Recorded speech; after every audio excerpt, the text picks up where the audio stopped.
નમસ્કાર વિદ્યાર્થી મિત્રો, આપણે ગયા લેક્ચરમાં પેપર 204 યુનિટ 4 એનું એચ પેરામીટર આપણે ચાલુ કરેલું છે. એમાં મેં તમને બધી જ કઈ રીતે હાઇબ્રિડ પેરામીટર એટલે શું, બ્લેક બોક્સ એટલે શું, કઈ રીતે લખાય, કઈ રીતે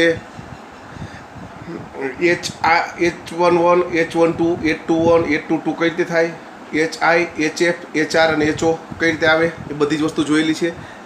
હવે આજે અત્યારના લેક્ચરમાં આપણે કોઈ નવી વસ્તુ જોયા વિના એ સળંગ એટલે કે એ મેં તમને બેઝિક સમજાવેલું, તો હવે એ પ્રશ્નમાં કઈ રીતે લખાય છે એ ખાલી આપણે જોઈ લઈએ, બરાબર. એટલે કે પ્રશ્ન સ્વરૂપે જ, એટલે દરેક વસ્તુ સમજાવેલી તો છે જ ઓલરેડી. તો પ્રશ્ન 1, બ્લેક બોક્સ એટલે શું ટૂંકમાં સમજાવો. ટ્રાન્ઝિસ્ટર એમ્પ્લીફાયરનું વિશ્લેષણ એટલે કે અભ્યાસ કરવા માટે સરળતા ખાતર તેની જટિલ પરિપથને દર્શાવ્યા વગર જો તેને 4 ટર્મિનલ ધરાવતા બ્લેક બોક્સ નીચેની આકૃતિ સ્વરૂપે દર્શાવીએ તો તેને બ્લેક બોક્સ કહે છે. તમે જુઓ છો મિત્રો, મેં તમને અગાઉ સમજાવ્યું એ પ્રમાણે આ જટિલ પરિપથ છે, બરાબર, એને બોક્સ વડે દર્શાવેલો છે. એમાં આ 2 ઇનપુટ ટર્મિનલ છે, 2 આઉટપુટ ટર્મિનલ છે, આ I1 છે, I2 છે, આ V1 છે ઇનપુટ વોલ્ટેજ, આ V2 આઉટપુટ વોલ્ટેજ છે, બરાબર. જે ઇનપુટ આપવાનો હોય અહીંયા છે, આઉટપુટ લેવાનો હોય તે અહીંયા. હંમેશા ઇનપુટ સર્કિટમાં સામાન્ય રીતે આપણે ડાબી બાજુ દોરીએ છીએ અને આઉટપુટ જમણી બાજુથી લઈએ છીએ. બ્લેક બોક્સને 2 ઇનપુટ અને 2 આઉટપુટ એમ કુલ 4 ટર્મિનલ હોય છે, અથવા તો એના વડે દર્શાવાય છે. આપણે જાણીએ છીએ કે ટ્રાન્ઝિસ્ટરને 3 છેડા હોય છે, તેથી તેનો ગમે તે એક ટર્મિનલ ઇનપુટ અને આઉટપુટમાં કેવો રાખવામાં આવે છે, કોમન, બરાબર છે. ત્યારબાદનો પ્રશ્ન છે બીજો, હાઇબ્રિડ પેરામીટર એટલે કે એચ પેરામીટર એટલે કે સંકર પ્રાચલો વિશે નોંધ લખો. તો ધારો કે ઇનપુટ પ્રવાહ I1 અને આઉટપુટ વોલ્ટેજ V2 ને સ્વતંત્ર ચલ તથા ઇનપુટ વોલ્ટેજ V1 અને આઉટપુટ પ્રવાહ I2 ના ચલ તરીકે લઈએ તો ગાણિતીય રીતે નીચે પ્રમાણે લખી શકાય. મેં તમને આગળના લેક્ચરમાં આખું જ સમજાવેલું છે. તો V1 જે છે એ ફંક્શન ઓફ V1 કોનું વિધેય છે, I1 અને V2નું. I2 કોનું વિધેય છે, I1 અને V2નું. ટૂંકમાં V1 એ I1 અને V2નું વિધેય છે, I2 એ I1 અને V2નું વિધેય છે, બરાબર છે મિત્રો. ત્યારબાદ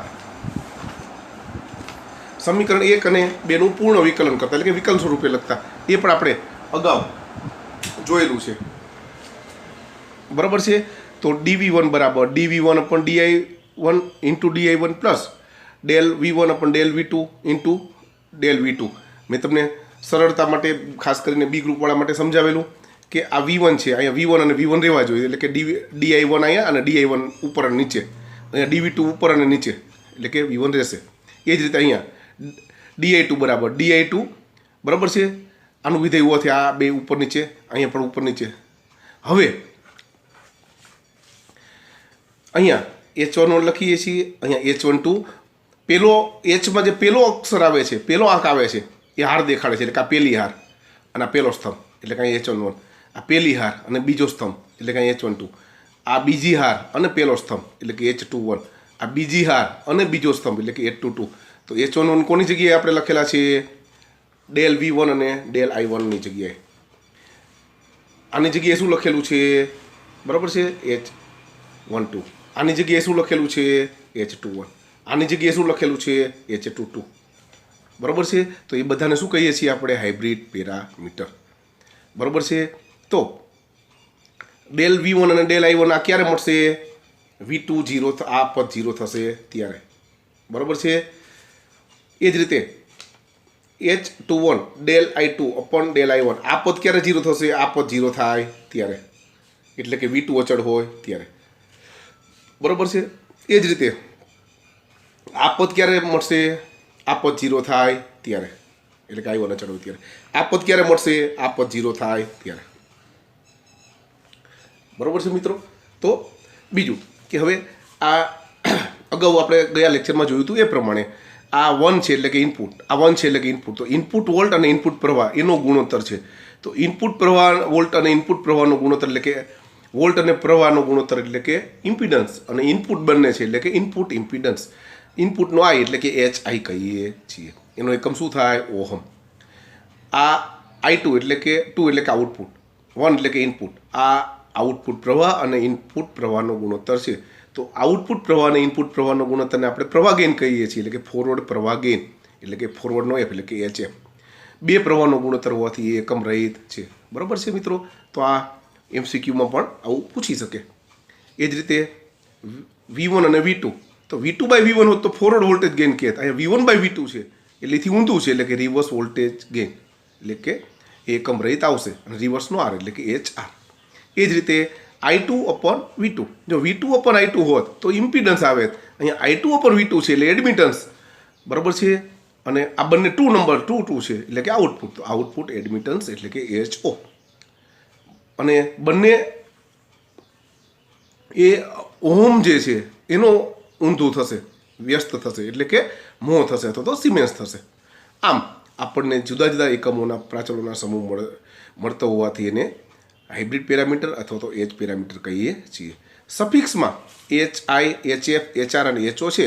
હવે જો કોમન એમીટર હોય તો HIE કહેશું, કોમન બેઝ હોય તો HIB કહેશું, કોમન કલેક્ટર હોય તો HIC કહેવાય. એ જ રીતે દરેક માટે તો HI, HF, HR અને HOની પાછળ જે વધારે લાગે, ફોર એક્ઝામ્પલ કોમન એમીટર માટે HIE કહેવાય, HFE કહેવાય, HRE કહેવાય, HOE કહેવાય. કોમન કલેક્ટર માટે HIC કહેવાય, HFC કહેવાય, HRC અને HOC કહેવાય. બરાબર છે મિત્રો. આ એક ઉદાહરણ આપેલું છે કોમન એમીટર એમ્પ્લીફાયર માટે નીચેની આકૃતિમાં દર્શાવ્યા પ્રમાણે. કોમન એમીટર છે એટલે અહીંયા એમીટર, તો આઉટપુટ બાજુ કલેક્ટર આવે, ઇનપુટ બાજુ બેઝ આવે, એટલે કે I1 બરાબર IB થશે. આઉટપુટ બાજુ કલેક્ટર હોવાથી I2 ની જગ્યાએ IC લખાય, આઉટપુટ બાજુ કલેક્ટર હોવાથી V2 ની જગ્યાએ VC લખાય, ઇનપુટ બાજુ બેઝ હોવાથી V1 ની જગ્યાએ VB લખાય. બરાબર છે મિત્રો. હવે એ તમે લખી નાખો આગળના જે સમીકરણમાં. જે જગ્યાએ V1 છે ત્યાં VB લખા, જે જગ્યાએ I2 છે ત્યાં IC લખા, જે જગ્યાએ I1 છે ત્યાં IB લખા, બરાબર છે. જે જગ્યાએ V2 છે ત્યાં VC લખા. એટલે આગળનું સમીકરણ જે 5 છે એ આ રીતે લખી શકાશે. તો મિત્રો આ રીતે આપણે આ પ્રશ્ન લખાય. તો મિત્રો અહીંયા સુધી રાખું છું. ત્યારબાદ આના પછીનો જે લેક્ચર છે એમાં કોમન એમીટર પરિપથ માટે લાક્ષણિક આલેખ પરથી H પ્રાચલોનું મૂલ્ય કઈ રીતે મેળવી શકાય એ આપણે સમજાવશું. બરાબર છે. તો એ ડિટેલમાં તો હું તમને સમજાવવાનો જ છું, પણ અત્યારે તમને કહી દઉં કે કોમન એમીટર પરિપથ માટે લાક્ષણિક H પેરામીટરનો આલેખ છે એ આપણને અહીંયા દર્શાવેલા છે. મતલબ કે આ ઇનપુટ આલેખ છે, આ આઉટપુટ છે. હંમેશા એક મિત્રો ધ્યાન રાખીશું, ત્યારે હું ફરીને સમજાવવાનું છું, છતાં પણ હવે આ સાથે સાથે કે ઇનપુટ કોઈ પણ આલેખ હોય ત્યારે આઉટપુટ વોલ્ટેજ અચળ હોય. કોઈ પણ લાક્ષણિક આલેખમાં પ્રવાહ વિરુદ્ધ વોલ્ટનો આલેખ હોય એને લાક્ષણિક આલેખ કહેવાય. બરાબર છે. તો ઇનપુટ લાક્ષણિક આલેખમાં આઉટપુટ વોલ્ટ, તો અહીંયા આઉટપુટ શું આવશે કોમન એમીટર માટે? VC, એટલે કે VC અચળ રાખીએ છીએ. તો VCનું મૂલ્ય કોઈ એક અચળ રાખી ઇનપુટ પ્રવાહ અને ઇનપુટ વોલ્ટેજનો આલેખ આપણને આમ મળે છે. બીજું કોઈ મૂલ્ય અચળ રાખી અને ઇનપુટ પ્રવાહ અને ઇનપુટ વોલ્ટેજનો આલેખ દોરીશું તો આ રીતે મળે છે. અત્યારે આ કોઈ આને જોવાનું એ શું છે એ આના પછીના લેક્ચરમાં તમે જોવાના જ છો.